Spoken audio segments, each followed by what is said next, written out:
তো বন্ধুরা, আজ শুক্রবার নামাজ পড়ার জন্য মসজিদে যাচ্ছি। রাস্তা দিয়ে হেঁটে আমাদের বাড়ির পিছন দিয়ে। তো এটা হচ্ছে আমাদের অজুখানা। আমি এখন অজু করব। অজু করার পরে মসজিদে এসে নামাজ পড়ে বসে আছি। সবাই সুন্নত নামাজ পড়ছে।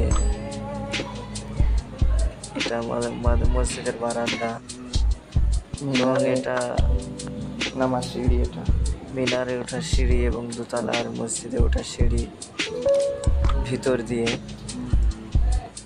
এটা হচ্ছে দোতলা মসজিদ। দোতলা মসজিদ আজ মানুষ কম, কেননা কাঠ কাটার কাজ চলছে, সেই জন্য।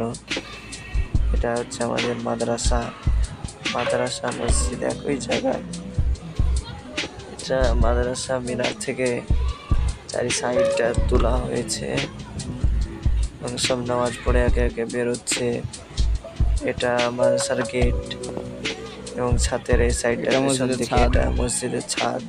এটা মাদ্রাসা মসজিদ একই জায়গায়। এটা মাদ্রাসা।